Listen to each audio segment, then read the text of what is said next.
Alright guys, what's up? It's your boy Maseovic back again with another video, and we're going to be talking about the final card on Fight Island, or at least for the time being. Man, let's just jump into it. Let's start with the early prelim fights. We got Nathaniel Wood versus John Castaneda, and it's a bantamweight bout. And basically the way I see this one going down is Nathaniel Wood is better overall everywhere, in my opinion. I mean, Castaneda definitely has the opportunity to, hit him with a puncher's chance or maybe a heel hook submission or something like that. But overall, I just think Nathaniel Wood is the better overall fighter. Striking, grappling, wrestling, submissions. He has really good submissions. His striking isn't bad either. He's pretty light on his feet. These guys are very, very similar in regards to the reach and the height. Castaneda enjoys a 1-inch height and reach advantage, but yeah, Nathaniel Wood has just been going against the better competition, in my opinion. He's fought, his most recent loss was to John Dodson. He got caught in the third round. It was a good learning experience, nothing to be embarrassed about by any stretch. Prior to that, he had beat Quinones, who Sean O'Malley just recently beat. A good W. But yeah, I kind of feel like they're just kind of they're kind of feeding Nathaniel Wood this John Castaneda character. I'm not saying he's not good. I watched a little bit of tape on him. He's decent overall. He's not bad. I don't know if Nathaniel Wood is going to just roll over him, but I definitely do see him beating him, probably by decision. Alright, so let's go to the next fight. We have Ramazan Emeev and Niklas Stolze. So this is a welterweight bout. Ramazan, he's a really good wrestler. He's one of those Dagestani guys, so you already know that their wrestling is, top level, top notch. But they say that, his striking is pretty good as well. So we're going to see he's taking on UFC newcomer Nick Stolze. And this guy, very kind of similar to the previous fighter, John Castaneda, making his UFC debut as well. In that these guys are pretty solid on the regional level, but they haven't fought UFC caliber opponents yet. So we're gonna really see, how in depth their skills are to this point. Because Ramazan, he has a couple of fights in the UFC, and his most recent one. Let's see, where is it? I don't know if we can see his most recent fight. But anyways, he mostly wins by submission. If it doesn't go to a decision, which happens 44% of the time. So this one is probably, I feel like he's gonna out wrestle Niklas. I watched a little bit of tape on him. He's got some good takedown defense. He's got some good submissions himself. His striking is pretty adequate. I would say that their striking might be pretty much even, but where Ramazan goes and takes the lead is definitely on the wrestling, grappling area. So, but Stolze, he's got a chance. Don't count him out. He's not a bad fighter by any stretch of the imagination. So, all right, let's go to the next fight. We got I never know how to say her name. They call her Betch Correa versus Pani Khamzat in the women's bantamweight bout. So let's go ahead and take a look at the tail of the tape here. All right. So 11-4 versus 13-5.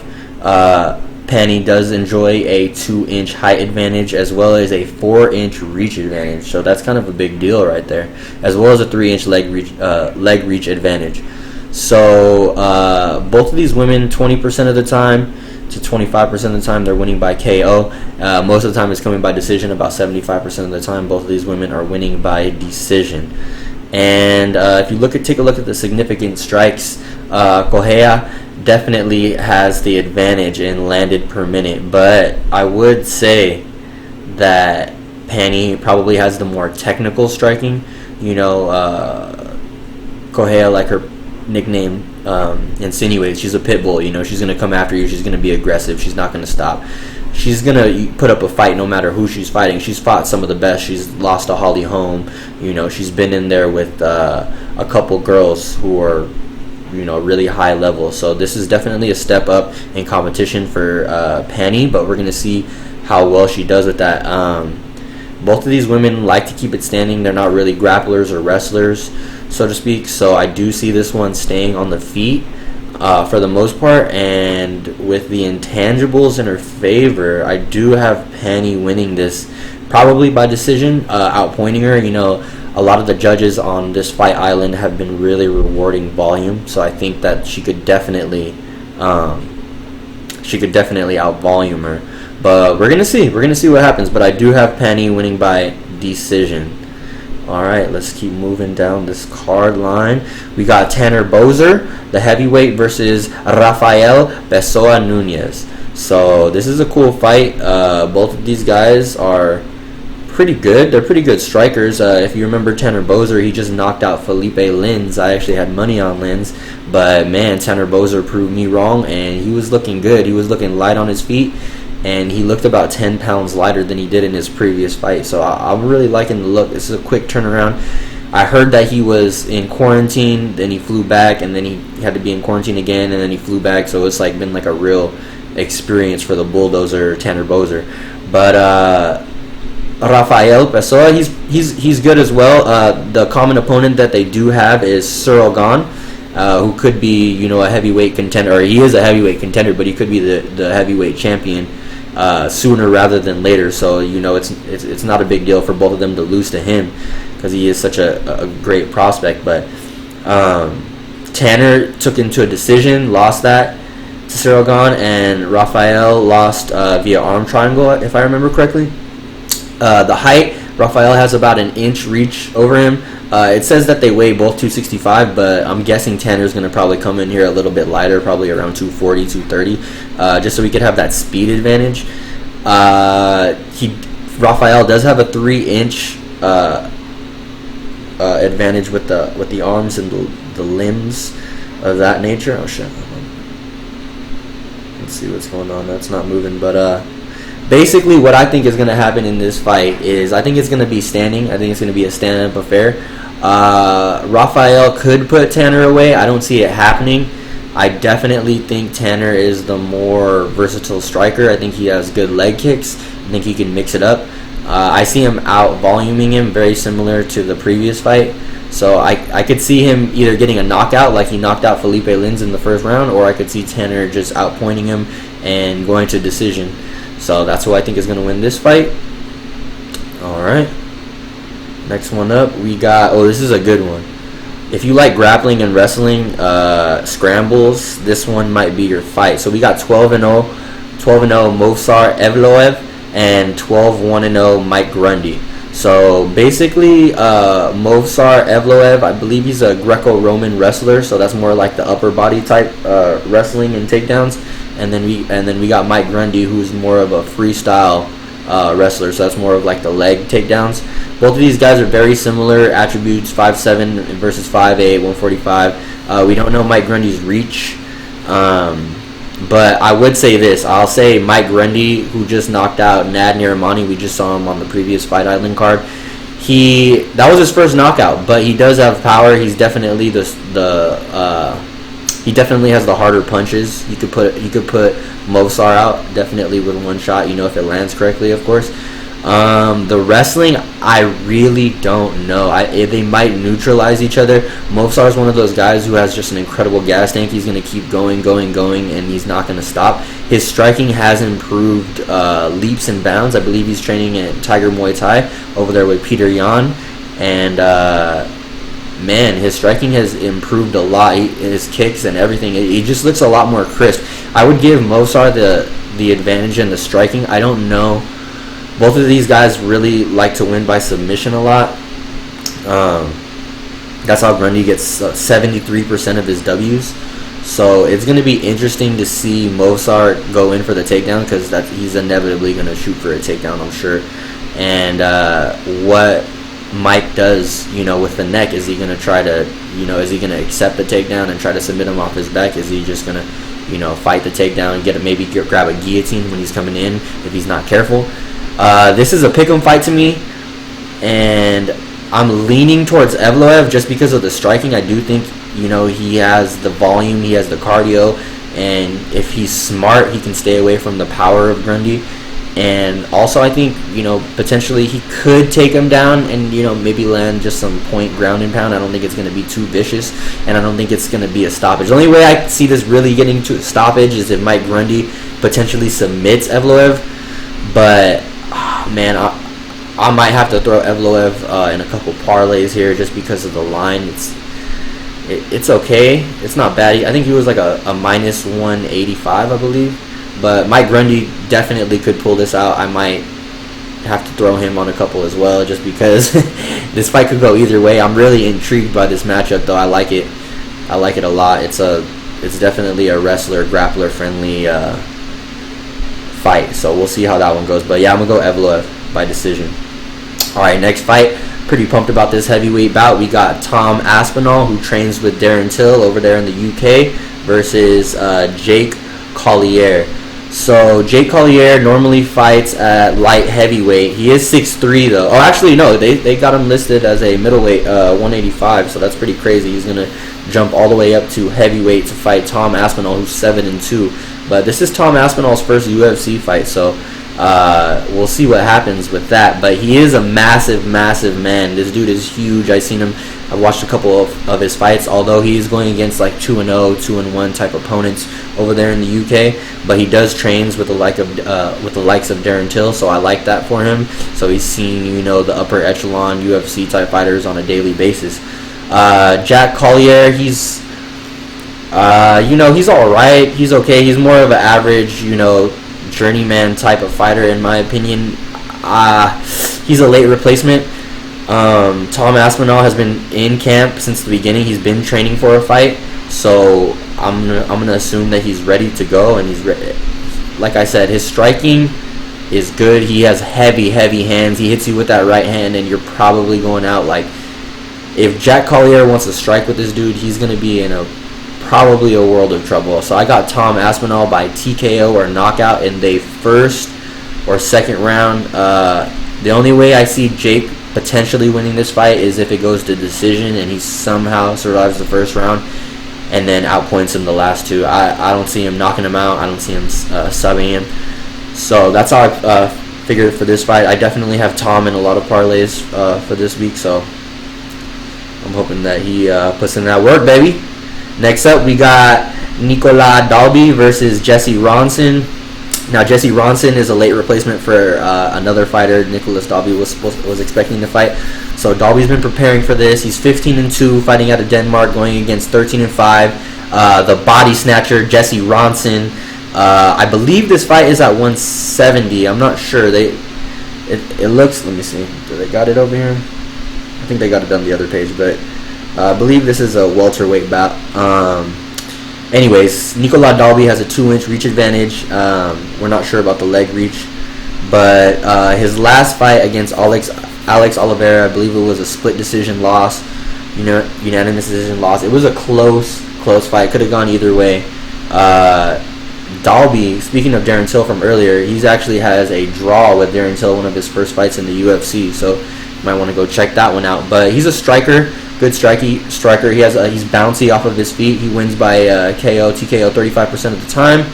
Going against Jesse Ronson, who wins by KO, TKO 53% of the time. So this dude has heavy hands. He's a good striker. He gets a little wild looping, throws those wild looping hooks a lot. He usually has trouble with wrestlers who try to take him down, gas him out, gas out his arms a little bit like that. But besides that, I think Dalby should handle this, man. I mean, if Dalby can't beat Jesse Ronson in this type of spot, he's in trouble. He's not, he had a little stint with the UFC prior, wasn't that good, came back. Let's see what happens with this dude. I'm excited. I think Dalby's gonna finish it on the feet. I'm hoping for a TKO probably in the second or third round when Jesse gets a little bit more tired. We're gonna see what type of cardio he has, not getting a full camp.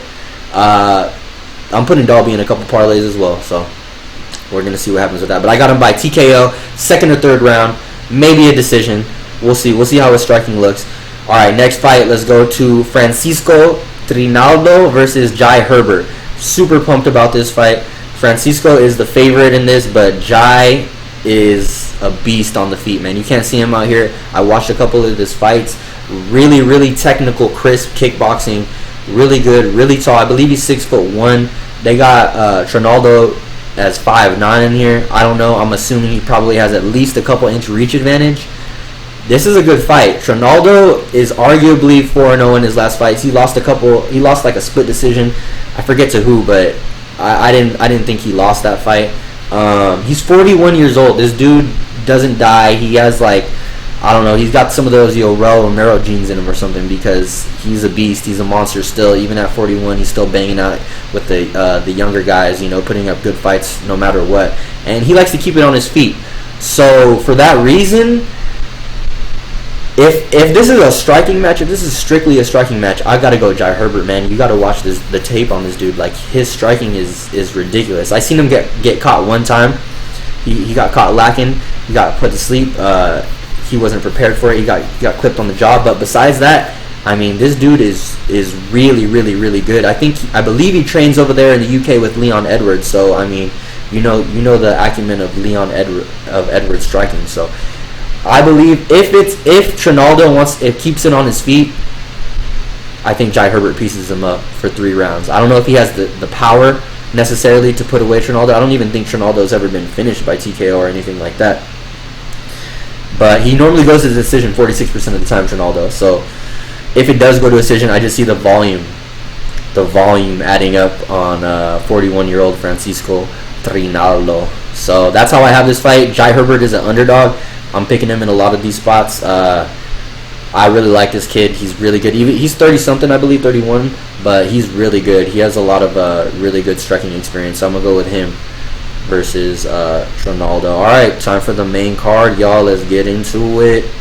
First up, and this is a big card. We got a lot of fights on here. We got Khamzat Chimaev versus Reese McKee. And if Khamzat sounds familiar, it's because he just fought like 10 days ago. It's a crazy, insane turnaround. He completely demolished his opponent. He's another Dagestani, and they say that his actual grappling and wrestling, as incredible as it is nowhere near how good his striking is, which is absolutely ridiculous, insane to think about, because his wrestling is like, beautiful, amazing, just completely dominates the wrestling and grappling, at least in his last fight. So we don't have too much on Reese. I believe that's how you say his name. I'm not exactly sure, but he's 10-2-1. Khamzat is 1-0 in the UFC. 6'2". He fought at 185 that prior fight, but his natural weight is a welterweight, 170.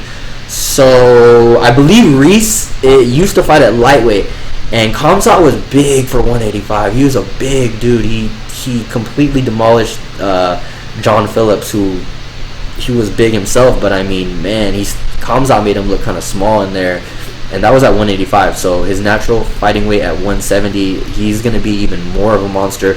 The line is insane in this one. I'm not even touching it. He's like a minus 1,000 favorite, Khamzat. So, man, I don't know. I'm just super intrigued. I want to see Khamzat fight again. I'm glad he's fighting again. Quick turnaround. He's probably going to make a name for himself. Dana probably wants to put him out there and market him.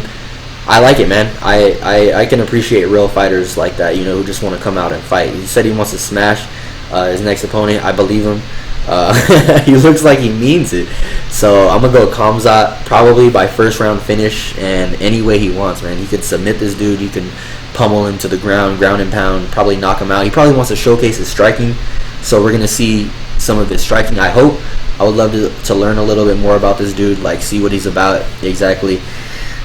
Basically what you need to know is he's a monster, and the line reflects that. So I'm not touching it. I'm probably just going to be drinking a Moscow Mule and maybe some popcorn or something for this fight. But let's move on to the next one. We got Cowboy, never in a boring fight, Alex Oliveira taking on Peter Sobotta, who's been gone for a few years, but he's no joke. Peter Sobotta is not to be trifled with on the ground. Brazilian Jiu-Jitsu black belt. This man is a wizard.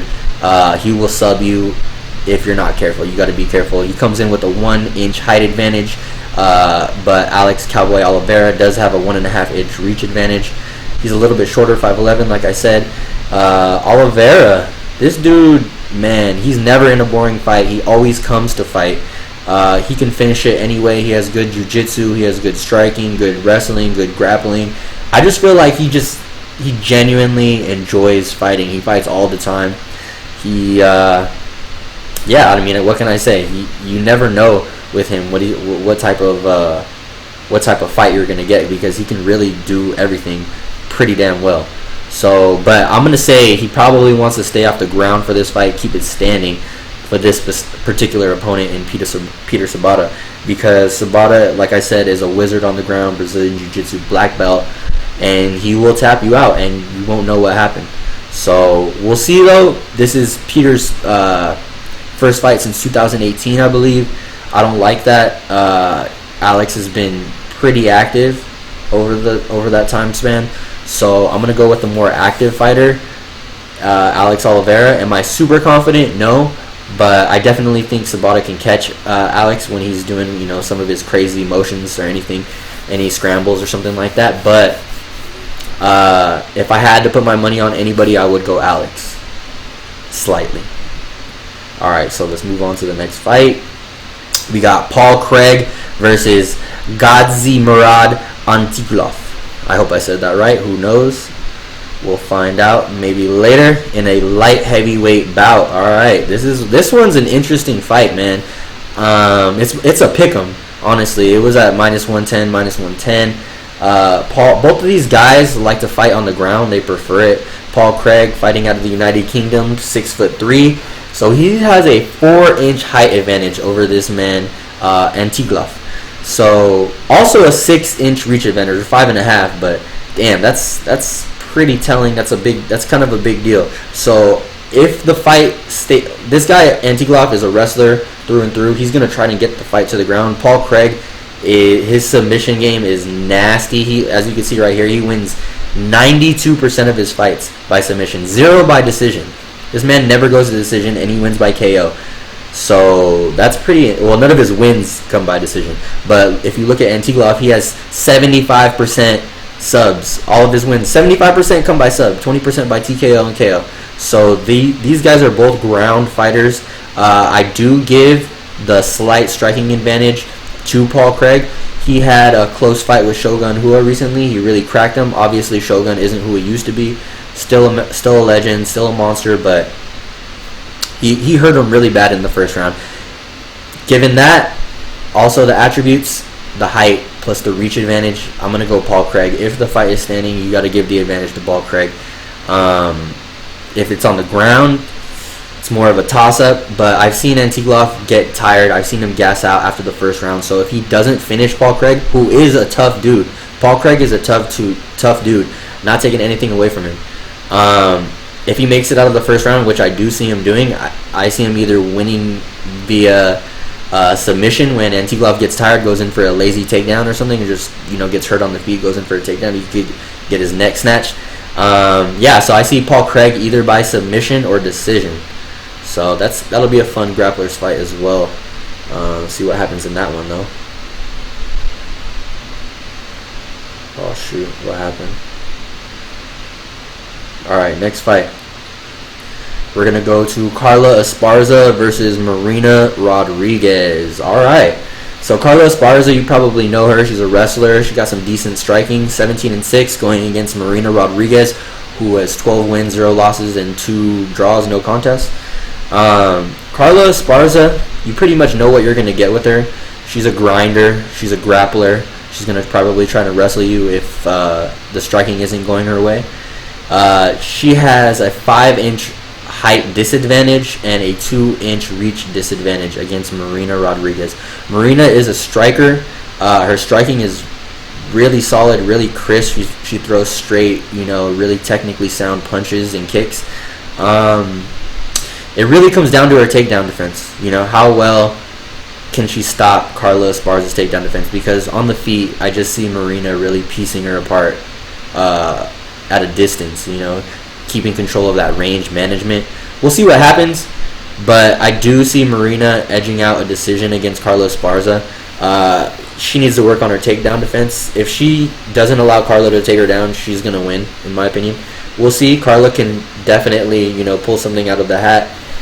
She's a grinder, like I said, super gritty, but my money's on Marina on this one.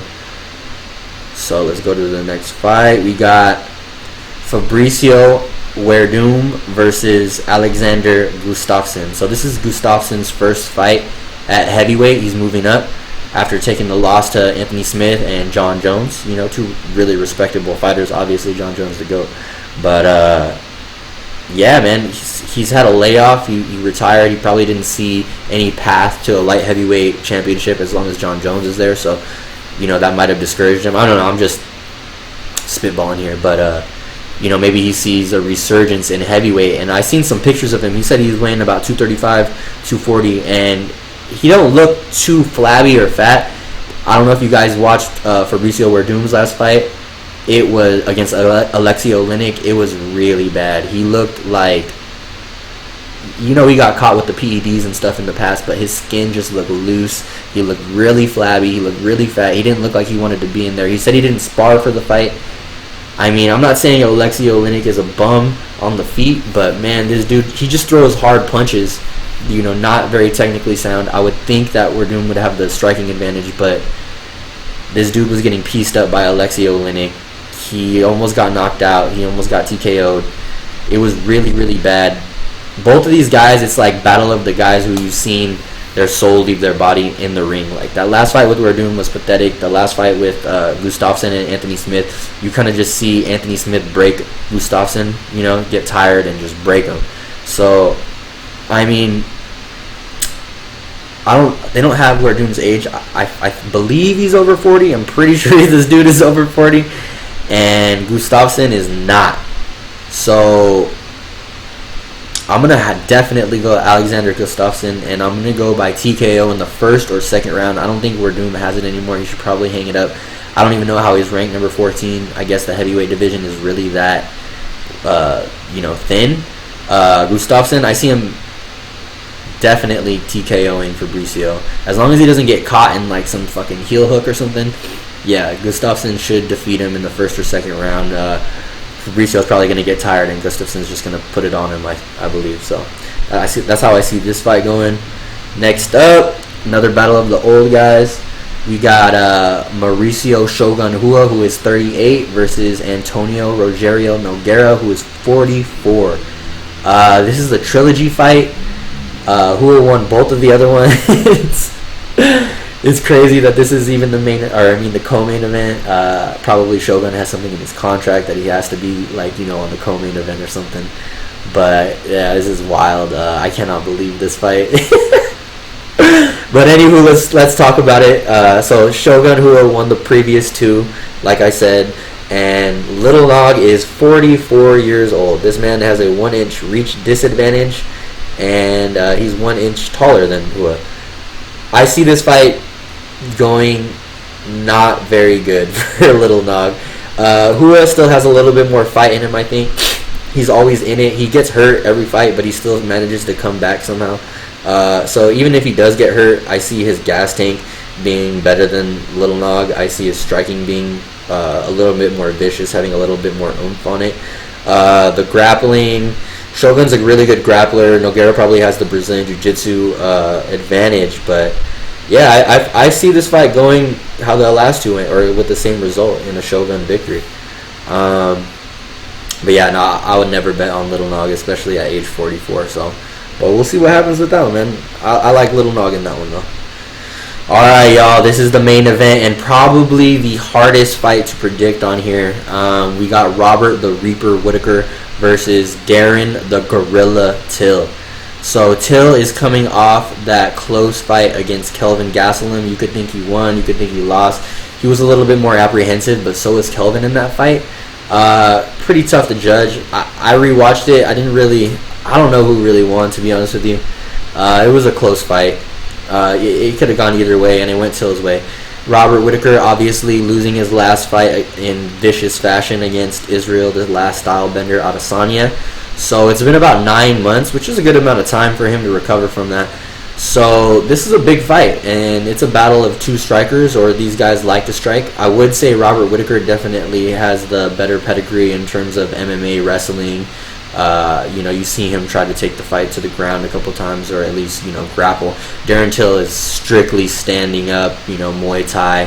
He's got that vicious left hand, and That's pretty much what he likes to do. So who is going to be able to who's going to be able to implement their game plan? Obviously, Darren Till wants to keep his striking. He feels like he's on another level than Robert Whittaker in terms of striking. You know, there's levels to this, as Corey Anderson likes to say. And so, as you've seen with Israel Adesanya, he just pieced him apart. Do I think Darren Till is on Izzy's level? No way. His hands are very, very good, of course, very fast, very technical, but the kicking is the major difference, and also the feints. Izzy throws a lot of feints. You know, Darren Till, not as many, not as, you know, believable. So you're just never sure when Izzy's gonna throw, you know, a lightning quick fucking hook or straight jab, whatever, you know, whatever it may be. So is Whittaker gonna try to grapple with him? Is he gonna try to keep it strictly striking? Is he gonna throw in, you know, some takedowns, some overhand rights into a takedown, into some trips? I don't know, whatever.